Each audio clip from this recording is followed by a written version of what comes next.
Hello student, in this video we will cover chapter 5th of equity derivative module, which is option trading strategies. So first strategy which we are going to discuss is option spread. तो तीन तरीके के option spread होते हैं, vertical spread, horizontal spread and diagonal spread. तो पहले ये समझ लेते हैं स्प्रेड क्या होते हैं, फिर उसके टाइप्स भी समझ लेंगे. तो स्प्रेड का लिटरल मीनिंग होता है फैलाना, लेकिन क्या, मार्केट की रेंज को फैलाना. तो let's say Nifty is currently trading at 20,000 rupees. अगर निफ्टी की करंट वैल्यू 20,000 रुपीज़ है तो हम एक ऐसा स्प्रेड बना लेंगे जिसमें हमने निफ्टी की एक रेंज को कवर कर लिया. लेट्स से एक ऑप्शन स्प्रेड के थ्रू ये अगर 20,000 पे निफ्टी ट्रेड कर रहा है तो मैं कुछ ऐसे कॉम्बिनेशन लगाऊंगा ऑप्शंस के, कॉल ऑप्शन के, पुट ऑप्शन के, जिससे 20,000 से आगे तक की रेंज या तो मेरी कवर हो जाए, मतलब 20,000 से मार्केट जितना मर्जी अनलिमिटेड ऊपर जा सकती है, वो मेरे लिए प्रॉफिटेबल हो जाए. या फिर मैं 20,000 से नीचे की कुछ ऐसी रेंज कवर कर सकता हूँ कि अगर मार्केट नीचे गिरती है तब मुझे प्रॉफिट. तो मैं दोनों तरीके से इसको प्ले कर सकता हूँ, इसलिए स्प्रेड होता है. और स्प्रेड के अंदर हमेशा ध्यान रखिएगा, when it comes to spread strategy there will always be two instrument. दो कॉल होंगी या फिर दो पुट होंगी, और दोनों के स्ट्राइक प्राइस हमेशा डिफरेंट होंगे, और स्ट्राइक प्राइस डिफरेंट होने की वजह से ही वहाँ पे एक स्प्रेड क्रिएट होगा. तो एक बार समझते हैं डिटेल में मैं क्या कहना चाह रहा हूँ. So spread involves combining options on the same underlying asset and of the same type. यानी या तो हम दोनों कॉल लेंगे या फिर हम दोनों पुट लेंगे. ऐसा नहीं है हम कॉल और पुट एक ही इंस्ट्रूमेंट में डाल देंगे, नहीं. एक स्ट्रैटेजी के अंदर हम कॉल और पुट दोनों एक साथ यूज नहीं करेंगे. या तो दोनों कॉल लेंगे या फिर 3 कॉल ले लेंगे, 4 कॉल ले लेंगे, 5 कॉल ले लेंगे. लेकिन ऐसा नहीं हो सकता कि हम कॉल के साथ पुट भी ले लें. या तो हम पुट से बनाएंगे या फिर हम कॉल ही कॉल से बनाएंगे, but with different strike prices and maturity. Strike price दो हम डिफरेंट कर सकते हैं, मैच्योरिटी या फिर एक्सपायरी डेट भी डिफरेंट कर सकते हैं, लेकिन इंस्ट्रूमेंट या तो कॉल रहेगा या फिर पुट रहेगा. तो कौन कौन से तरीके के होते हैं. First is vertical spread.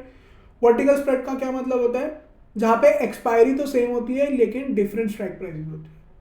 ठीक है. हॉरिजॉन्टल स्प्रेड क्या होता है, जहाँ पे सेम स्ट्राइक होती है लेकिन एक्सपायरी डिफरेंट हो जाती है. अब स्ट्राइक प्राइस हमने सेम ही रखा है, मान के चलिएगा हमने दोनों एट द मनी का ले लिया.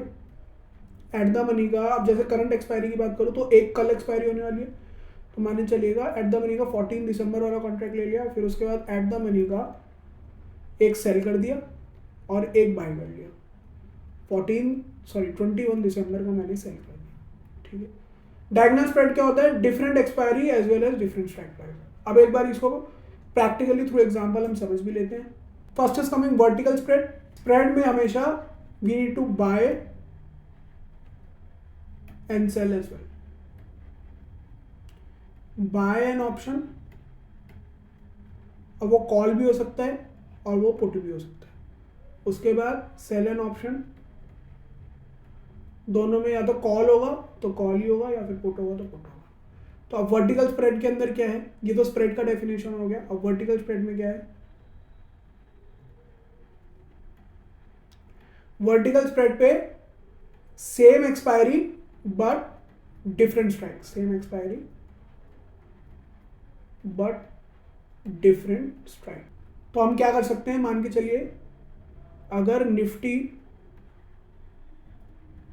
20,000 पे चल रहा है तो हम क्या कर सकते हैं, और हम बुलिश हैं and we are bullish,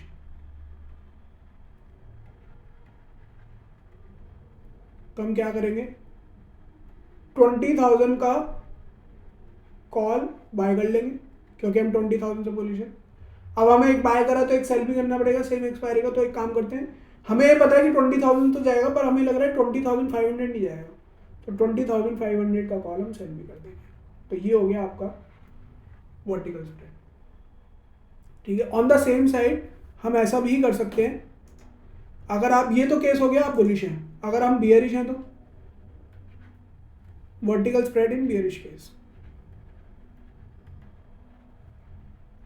vertical spread bearish case.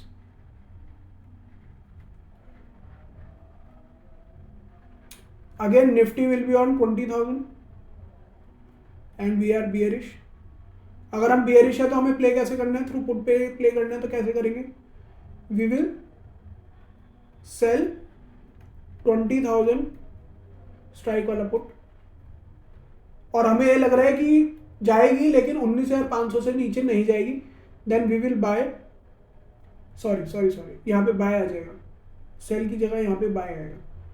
जब मार्केट नीचे गिरेगी तो हम पुट को बाय करते हैं, और प्लस यहाँ पे क्या आ जाएगा, सेल 19,500 वाला पुट, क्योंकि मुझे लग रहा है कि 19,500 से नीचे नहीं जाएगा, 19,500 के ऊपर रहेगा। और जब भी हमें पुट से एक प्राइस लेवल को डिफेंड करना होता है तो हम क्या करते हैं, उसको सेल करते हैं, ना कि बाय करते हैं। ठीक है, तो यहाँ पे हम क्या सेल कर देंगे, 19,500 का हम पुट सेल कर देंगे, और वहीं पे बाय क्या कर लेंगे, 20,000 का पुट हमने बाय कर दिया। तो ये हो गया आपका वर्टिकल स्प्रेड। उसके बाद हमारे पास कौन सा था, हॉरिजॉन्टल स्प्रेड। तो एक बार हॉरिजॉन्टल स्प्रेड को भी समझ लेते हैं। हॉरिजॉन्टल स्प्रेड क्या होता है, same strike but different expiry. ऐसा हम क्यों करते हैं, वोलेटिलिटी प्ले आउट करने के लिए हम हमेशा यूज करते हैं। आप ध्यान रखिएगा, जब भी आपको वोलेटिलिटी प्ले करनी होती है, डायरेक्शन प्ले नहीं होती है हॉरिजॉन्टल स्प्रेड में, हमेशा वोलेटिलिटी प्ले होती है। तो जब भी हमें वोलेटिलिटी प्ले करनी होती है तब हम हमेशा हॉरिजॉन्टल स्प्रेड बनाते हैं। तो मान के चलिएगा मैंने निफ्टी का 20,000 वाला कॉल करंट एक्सपायरी बाय कर लिया, करंट एक्सपायरी बाय, और साथ में क्या करा, निफ्टी का 20,000 का ही कॉल नेक्स्ट एक्सपायरी का सेल कर दिया। ये हो गया आपका हॉरिजॉन्टल स्प्रेड, ये हमारा हॉरिजॉन्टल स्प्रेड होता है। इसको हम क्या बोल रहे हैं, यानी हम एक्सपेक्ट कर रहे हैं कि volatility is going to rise, volatility को, इंक्रीज इन वोलेटिलिटी हम प्ले कर रहे हैं, क्योंकि अगर वोलेटिलिटी बढ़ेगी तो मार्केट में प्रीमियम शूट हो जाएंगे। रादर यहाँ पे हमने वोलेटिलिटी श्रिंक प्ले करा है, वोलेटिलिटी श्रिंक प्ले करा है। वो हम एक्सपेक्ट कर रहे हैं कि the volatility is going to be shrink, और वोलेटिलिटी राइज में हमें करना होता है तो हम क्या करेंगे, हम यहाँ पे इसको सेल कर देंगे और इसको बाय कर लेंगे। ये वोलेटिलिटी एक्सपेंड हो गई। Then comes the third one, diagonal spreads. तो डायगोनल स्प्रेड्स की प्रॉपर्टी क्या है, डायगोनल स्प्रेड में डिफरेंट मैच्योरिटी या different expiry plus different strikes. इसके अंदर भी हम प्रॉपर डायरेक्शन भी प्ले कर सकते हैं एज वेल एज वोलेटिलिटी भी प्ले कर सकते हैं। तो दोनों ही ऑप्शन इसमें पॉसिबल है, डिफरेंट स्ट्राइक्स। तो हमने क्या करा, निफ्टी 20,000 का कॉल बाय करा करंट एक्सपायरी का, और साथ ही साथ में मुझे ये लग रहा है कि मार्केट अगले हफ्ते तक भी 21,000 का लेवल डिफेंड नहीं कर पाएगी, लेवल ब्रेच नहीं कर पाएगी। तो मैंने क्या करा, नेक्स्ट वीक में 21,000 का जो कॉल है वो सेल भी कर दिया नेक्स्ट वीक या नेक्स्ट एक्सपायरी, क्योंकि मुझे लग रहा है 21,000 के लेवल से मार्केट जो है यूटर्न ले लेगी और 21,000 का लेवल ब्रीच नहीं होगा, तो वहां से भी मुझे एक बारी को प्रॉफिट हो जाएगा। तो ये हो गया आपके लिए डायगोनल स्प्रेड। ठीक है, तो हम ऐसे करके तीनों ही तरीके के स्प्रेड्स को प्ले आउट कर सकते हैं मार्केट। देन कम्स स्ट्रैडल, मतलब स्प्रेड यहाँ पे ओवर होता है और इसके बाद हम क्या ट्रेड कर सकते हैं, क्या एक नई स्ट्रैटेजी हो सकती है, स्ट्रैडल।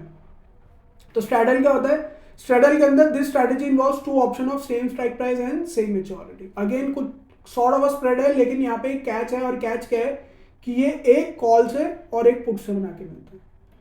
अब तक हमने स्प्रेड में क्या देखा था, इंस्ट्रूमेंट एक ही तरीके का होना चाहिए, तो कॉल होना चाहिए, पुट होना चाहिए। लेकिन स्ट्रैडल के अंदर क्या है, कॉल भी हो सकता है और पुट भी हो सकता है, put and call, call and put, दोनों के कॉम्बिनेशन से बनता है, यानी दो इंस्ट्रूमेंट से बनता है स्ट्रैडल का। तो लॉन्ग स्ट्रैडल होता है एक, लॉन्ग स्ट्रैडल का क्या मतलब होता है, buy one at the money की call and buy one at the money का पुट। ये आपके लिए हो जाएगा लॉन्ग स्ट्रैडल। हम एट द मनी से ट्रेड लेते हैं हमेशा। हम क्या एक्सपेक्ट कर रहे हैं, क्यों बनाते हैं स्ट्रैडल, हम ये एक्सपेक्ट कर रहे हैं कि मार्केट दोनों में से किसी भी डायरेक्शन के अंदर बहुत तेजी से भागने वाला है। तो यहां पे क्या होता है, बीच में होता है लॉस और एक्सट्रीम केसेस में होता है आपको प्रॉफिट। ये आपके होते हैं प्रॉफिट जोन। ये इसका ग्राफिकल रिप्रेजेंटेशन है। एट द मनी का कॉल, इसका कॉल का मतलब क्या है, हम एक्सपेक्ट कर रहे हैं कि मार्केट ऊपर जाएगी। एट द मनी का पुट का मतलब क्या है, हम एक्सपेक्ट कर रहे हैं कि मार्केट नीचे जाएगी। तो या तो मार्केट बहुत तेजी से ऊपर जाए और या फिर बहुत तेजी से नीचे जाए। सो उससे क्या होगा कि या तो पुट के प्रीमियम एकदम से शूट करने लग जाएंगे, और अगर मार्केट नीचे जाती है तो पुट के प्रीमियम शूट करेंगे, लेकिन कॉल का प्रीमियम जो है वो हद से जीरो ही तो होगा। लेकिन यहाँ पे तो अनलिमिटेड प्रॉफिट की पोटेंशियल है, क्योंकि प्रॉपर्टीज में क्या लिखा है, अनलिमिटेड प्रॉफिट का कैपेसिटी है, लेकिन लिमिटेड लॉस ही है यहाँ पे, equal to the amount of premium. अब मान के चलिए मैंने 50 रुपये का कॉल बाय करा है और 85 रुपये का पुट बाय करा है, लेकिन मार्केट में 200 पॉइंट नीचे गिर गई, तो ये एट द मनी का पुट 200 रुपये का हो जाएगा और कॉल आपका ज़्यादा से ज़्यादा जीरो का हो जाएगा। तब भी मैंने 100 रुपये लगाए थे, मुझे 100 रुपये का प्रॉफिट हो गया, यानी 100% का प्रॉफिट हो गया। या फिर अगर मार्केट 100 पॉइंट ऊपर चली गई तो ये 50 वाली कॉल कितने की हो जाएगी, 100 रुपये की हो जाएगी, और पुट मान के चलो आप अगर जीरो भी हो गई तो भी आपको कोई लॉस नहीं आएगा, आपका ब्रेक इवन हो जाएगा and no profit no loss पर निकल जाएगा। तो लॉन्ग स्ट्रैडल भी एक स्ट्रैटेजी होती है, और एक पर्टिकुलर मार्केट ट्रेंड के अंदर ये स्ट्रैटेजी बहुत हेल्पफुल और सक्सेसफुल भी रहती है। तो लॉन्ग स्ट्रैडल है तो शॉर्ट भी होगा। अब लॉन्ग स्ट्रैडल में हम दोनों खरीदते थे, शॉर्ट स्ट्रैडल में हमें दोनों को सेल करना है, तो एट द मनी की कॉल हमने सेल भी कर दी, अब एट द मनी का पुट भी हमने सेल कर दिया, और इसके अंदर ग्राफ जो है वो अपोजिट हो जाता है, ये इसका ग्राफ हो जाता है। अब मार्केट अगर बीच में रहेगी, यानी सेंटर पॉइंट में, यानी साइडवेज मार्केट में आपको प्रॉफिट होगा, लेकिन एक्सट्रीम मार्केट केसेस में आपको लॉस होगा। क्यों? क्योंकि अब आप चाहते हो कि जो मैंने 50 रुपये की कॉल बेची है और 50 रुपये का पुट बेचा वो जीरो हो जाए। अब आप चाह रहे हो ऐसा जीरो हो जाए, क्योंकि अब आप सेलर हो और आपने प्रीमियम को रिसीव करा है, और प्रीमियम रिसीव करा है तो आप चाहोगे ना जल्दी से जल्दी वो प्रीमियम की वैल्यू घट जाए और आपको एकदम से प्रॉफिट हो जाए। प्रीमियम की वैल्यू कब घटेगी? जब मार्केट साइडवेज या फिर रेंज बाउंड हो जाएगी, ऐसे। तो कोई दिशाहीन मार्केट, जो तीसरा ट्रेंड भी बोला जाता है मार्केट के अंदर, जब मार्केट साइडवेज होती है तो शॉर्ट स्ट्रैडल वाले को बहुत प्रॉफिट होता है। तो प्रॉपर्टीज क्या है, लिमिटेड प्रॉफिट है, ये ज़्यादा से ज़्यादा जीरो होंगे उतना ही प्रॉफिट है, लेकिन यहाँ पे अनलिमिटेड लॉस भी है। अगर मार्केट एकदम से ट्रेंडिंग हो गई, एक दिशा में फट पड़ी, तो ये प्रीमियम जल्दी से शूट भी कर जाते हैं। Then comes the next strategy which is strangle. Strangle माने क्या होता है? फंदा। स्ट्रैंगल माने क्या होता है? फंदा। फंदा यानी मार्केट में मैंने एक रेंज बना दी और उस रेंज में मार्केट को फंसा दिया, ये हो गया स्ट्रैंगल। तो पॉजिटिव यानी लॉन्ग स्ट्रैंगल क्या होता है? जब आप आउट ऑफ द मनी की बाय कॉल भी बाय कर लेते हो और आउट ऑफ द मनी का पुट भी बाय कर लेते हो, तो आपका एक लॉन्ग स्ट्रैंगल बन जाएगा। और इसका ग्राफ क्या होता है? ऐसे, ये इसका ग्राफ होता है, जस्ट लाइक अ बकेट। अब यहाँ पे आपका बीच में लॉस होगा और एक्सट्रीम मार्केट केसेस में आपका प्रॉफिट होगा। It's just like straddle, but in case of straddle, we have to take at the money options, and in strangle we will take out of the money options. ठीक है? The strategy involve two option of different strike prices, but with the same maturity. Out of the money का call भी ले लिया, out of the money का put भी ले लिया। और एक बात और है, यहाँ पे आउट ऑफ द मनी का लिया है तो यहाँ पे premium is cheaper than eight the money. मैंने आपको ऑप्शन टेबल में भी समझाया था, क्योंकि यहाँ पे अभी मार्केट इस लेवल पे पहुंची नहीं है, हम एक्सपेक्ट कर रहे हैं कि that market will breach this level. तो यहाँ पे 50 रुपये का वही जो प्रीमियम आप दे रहे थे स्ट्रैडल के अंदर, यहाँ पे आपको बस 20 रुपये का देना पड़ेगा, 20 रुपये का। तो वहाँ पे आपकी 100 रुपये की कॉस्ट आ रही थी और यहाँ पे कितने की आ रही है? 40 रुपये की कॉस्ट आ रही है। अब आपको जो भी प्रॉफिट आएगा वो 40 रुपये के हिसाब से आएगा, और सडनली अगर मार्केट में बहुत बड़ा मूव आता है तो आपको 40 रुपये से रिटर्न कैलकुलेट होगा। यहाँ पे भी अनलिमिटेड प्रॉफिट कैपेसिटी है, but again loss will be limited. ये हद से ज़्यादा आपका जीरो ही हो सकता है, इससे ज़्यादा आपको लॉस नहीं आएगा। Then come short strangle. तो जहाँ पे आपने वहाँ पे बाय कर रखा था लॉन्ग स्ट्रैंगल में, यहाँ पे आपको दोनों ही ऑप्शन कॉन्ट्रैक्ट के अंदर सेलिंग करनी पड़ेगी। आउट ऑफ द मनी की कॉल भी सेल करेंगे, आउट ऑफ द मनी की पुट भी सेल करेंगे। फिर यहाँ पे आपका ग्राफ हो जाएगा ऐसे। अब आप चाहते हो कि मार्केट एक डिफाइंड रेंज के अंदर रहे, और ये सबसे अच्छी स्ट्रैटेजी होती है, वेरी इजी टू प्ले, और ज़्यादातर लोग यही प्ले करते हैं क्योंकि मार्केट, सबको ही पता होता है कि मार्केट की एक रेंज होती है। ऐसा नहीं होता कि अनलिमिटेड मार्केट बढ़ती जाएगी या फिर अनलिमिटेड मार्केट घटती जाएगी। तो ऐसा like once in every 10 month ऐसा होता है कि मार्केट एकदम से बहुत बड़ा मूव दे देती है एक ही साइड के अंदर। तो ये बहुत ही प्रॉफिटेबल और ये काफ़ी ज़्यादा वाइडली एक्सेप्टेड और वाइडली यूज स्ट्रैटेजी है। तो अब अगर मार्केट आपकी रेंज के अंदर फंस जाती है तो आपको प्रॉफिट होगा, अदरवाइज अगर रेंज को ब्रीच करती है तो आपको लॉस आ जाएगा। यहाँ पे भी लिमिटेड प्रॉफिट है क्योंकि आपने 20-20 रुपये के जो प्रीमियम है वही सेल करे, 20-20 रुपये का ऑप्शन सेल कर रखे, तो आपको रिसीव कितना हुआ? केवल 40 रुपीज़। तो अगर ये जीरो हो गया तो आपका प्रॉफिट कितना आएगा? केवल 40 रुपये। लेकिन अगर एक भी जगह मार्केट एक ही डायरेक्शन में निकल गई तो ये 20 वाला प्रीमियम 200 का भी हो सकता है, उस केस में आपको अनलिमिटेड लॉसेज होंगे। ठीक है। Then comes covered call. एक बार इसको भी समझ लेते हैं क्या कह रहा है। कवर्ड कॉल में क्या करना है, आपने एक स्टॉक होल्ड कर लिया, मान के चलिएगा यू हैव बॉट रिलायंस, आपने रिलायंस का शेयर बाय कर लिया 2500 में, ठीक है। लेकिन अब मान के चलिएगा कोई ऐसी न्यूज़ आ गई कि मार्केट के ऊपर जाने के चांसेस कम है, या फिर मान के चलिए रिलायंस के जो फाइनेंशियल रिजल्ट्स हैं, क्वार्टरली रिजल्ट्स आते हैं कंपनीज के, तो रिजल्ट कुछ अच्छा नहीं आया और आपको ये उम्मीद लग रही है कि अब 2500 से ऊपर नहीं जाएगा कुछ दिनों के लिए, अभी तो मार्केट या तो शांत रहेगी या नीचे गिरेगा। लेकिन एट द सेम टाइम आपको ये भी लग रहा है कि अब आपका जो इन्वेस्टमेंट है वो फंस गया है। मान के चलिए हमने 1 लाख रुपए का इन्वेस्टमेंट इसमें किया था, 1 लाख रुपए में हमें कितने शेयर मिलेंगे, 40 शेयर मिलेंगे, तो वो इन्वेस्टमेंट हमारा फंस गया। अब क्या करें, पैसा फंस गया। तो यहाँ पे कवर्ड कॉल क्या कह रहा है, you can sell the out of the money call option.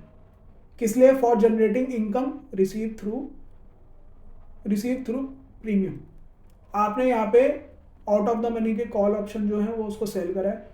Out of the money का कॉल ऑप्शन क्यों सेल करा है, क्योंकि आपको पता है अब मार्केट ऊपर नहीं जाने वाली है, रादर अब मार्केट या तो नीचे रहेगी या मार्केट साइडवेज रहेगी कुछ दिनों के लिए, और तब तक आपको ऑप्शन का जो प्रीमियम है उसका फायदा हो जाएगा। मान के चलिए अगर आपने यहाँ पे 10 रुपये का ऑप्शन प्रीमियम सेल करा है और मार्केट एक्सपायरी तक ऊपर नहीं जाती है, तो यहाँ पे आपको 10 रुपये का जो प्रॉफिट है वो रिसीव हो जाएगा। और अगेन यहाँ पे आपकी cost of acquisition of this Reliance stock will be reduce by 10 rupees, है ना। तो 10 रुपये का आपको प्रॉफिट हो जाएगा और एट द सेम टाइम आप स्टॉक को भी होल्ड कर सकते हो। तो ये होता है covered call. This strategy is used to generate extra income from existing holdings in the cash market. If an investor has bought shares and intends to hold them for some time, then he would like to earn some income on that asset without selling it. तो without selling income हम कैसे generate करते हैं, through selling call options, ठीक है। Then we have a protective put। तो protective put का case बहुत सिंपल होता है, ये rather एक hedging टेक्निक है, इट्स अ hedging टेक्निक, और ये मैं प्रीवियस क्लास में भी आपसे डिस्कस कर चुका हूँ। तो होता क्या है, मान के चलिएगा कोई बहुत बड़ा नेगेटिव सेंटीमेंट मार्केट में डेवलप हुआ है, या फिर इंटरेस्ट रेट राइज हो रहे हैं, जैसे आरबीआई ने इंटरेस्ट रेट राइज कर दिए तो वो मार्केट के लिए नेगेटिव है, या फिर कहीं पे जैसे नेचुरल डिजास्टर आ गया, या किसी कंपनी के अंदर कोई लॉकडाउन होने वाला है, स्ट्राइक आउट हो गया है, या फिर कंपनी के प्रमोटर या डायरेक्टर्स के रिलेटेड कोई नेगेटिव न्यूज़ आई है, कोई स्कैंडल हो गया, कोई स्कैम हो गया, तो आपने कोई स्टॉक होल्ड किया हुआ है, अब आप उसको स्टॉक को बेचने के इच्छुक नहीं हो, या फिर मान के चलिएगा इस स्टॉक की डिमांड थी ही नहीं, आपको बायर मिला ही नहीं, आप किसको बेचोगे अगर बायर नहीं मिले। तो आप पे एक तरीका है, आप उसकी पुट ऑप्शन तो खरीद ही सकते हो, और पुट ऑप्शन खरीद रहे हो इसका मतलब क्या है, अब अगर वो नीचे जाएगा तो पुट के दाम बढ़ते हैं, पुट का जो प्रीमियम वैल्यू है वो शूट करेगा, क्योंकि पुट तो होती ही इसलिए अगर मार्केट नीचे गिरती है तो पुट का प्रीमियम वैल्यू जो है वो शूट अप कर जाता है। तो अब आपको करना क्या है, आप स्टॉक को भी होल्ड कर सकते हो, साथ ही साथ उसका पुट ऑप्शन बाय कर लोगे, तो आपको क्या होगा, to hedge against downfall in the stock prices. तो ये हो गया आपका प्रोटेक्टिव पुट। अब protective put is a risk management strategy that involves holding a long position in the underlying asset, यानी आपने इन्वेस्टमेंट करी है, and purchasing a put option with a strike price equal और close to the current price of the underlying asset, यानी at the money की put option आपको बात करना है, बाय करने की। Then there is a collar strategy. तो कॉलर स्ट्रैटेजी भी कवर्ड कॉल का ही एक एक्सटेंशन मानी जाती है, लेकिन यहाँ पे कवर्ड कॉल में आपको डाउनवर्ड रिस्क थोड़ा सा रहता है कि अगर मार्केट ज़्यादा नीचे गिर जाएगी तो जो स्टॉक आपने होल्ड किया हुआ उस पर लॉस ज़्यादा आएगा, और जो आपने आउट ऑफ द मनी का कॉल ऑप्शन सेल करा उसमें तो लिमिटेड ही प्रॉफिट रहेगा। 10 रुपये का प्रीमियम सेल करा है तो 10 रुपये रिसीव होंगे, लेकिन आपने जो स्टॉक होल्ड किया हुआ है उसमें तो कितना भी लॉस आ सकता है। तो उसके लिए एक तरीका है, हमने प्रोटेक्टिव पुट को भी उसमें ऐड कर दिया। अब अगर मान के चलिए 2500 रुपये का स्टॉक आपने बाय करा है, ठीक है, अब वो नीचे जाते जाते मान के चलिए 2300 रुपये पे आ गया। ऐसा होता है 10% भी गिर जाते हैं, स्टॉक मार्केट इतनी वॉलेटाइल है, 10% तक का फॉल इसके अंदर आ जाता है। तो यहाँ पे अगर 200 रुपये का फॉल आ गया तो ये आउट ऑफ द मनी का मान के चलिएगा आपने 2600 का कॉल आपने सेल करा था, कितने रुपए में, 10 रुपये में। तो 200 रुपये के नीचे जाने पे भी आपको 10 रुपये का ही प्रॉफिट तो आएगा, ये ज़्यादा से ज़्यादा जीरो हो जाएगा तो इतना ही प्रॉफिट आना है। लेकिन 10 रुपये के प्रॉफिट से क्या इसको आप सेट ऑफ कर सकते हो, नहीं, ये सेट ऑफ नहीं हो पाएगा। तो इसके लिए हम क्या करेंगे, हम 2500 रुपये का पुट भी बाय कर लेंगे, 2500 रुपये का पुट बाय कर लेंगे केवल 10 रुपये के आसपास। तो अब यहाँ पे अगर 200 रुपये का फॉल आता है तो ये 10 वाला भी आपका 200 रुपये का हो जाएगा। ये 200 रुपये का हो जाएगा तो यहाँ से आपकी कॉस्ट सेटअप हो जाएगी। यहाँ पे आपका 200 का लॉस आया, यहाँ पे आपका 190 का प्रॉफिट आया क्योंकि आपने 10 रुपये का खरीदा था, और यहाँ पे आपका 10 रुपये का प्रॉफिट आ गया। तो यहाँ के लॉस से आपका प्रॉफिट सेट ऑफ हो गया और आपका हो गया 0। क्या कह रहा है? This strategy ensures limited loss with limited gains. एक बार इसका पढ़ भी लेते हैं। A collar strategy is an extension of covered call strategy, but in case of covered call the downside risk remains for falling prices, है ना। अगर ज्यादा गिर जाएगा तो स्टॉक में बहुत ज्यादा वैल्यू डाउन हो जाएगी। If the stock price moves down, losses keep increasing. Covered call is similar to short put. To put a floor to this downside, we long a put option which essentially negates the downside of the short underlying asset या फिर futures और the synthetic short put। समझ गए आपको? तो ये हो गई कॉलर स्ट्रैटेजी, ठीक है। So that's it for this chapter and we'll meet in the next video with new chapter. That's it for today's class. We'll discuss the new topic in next video.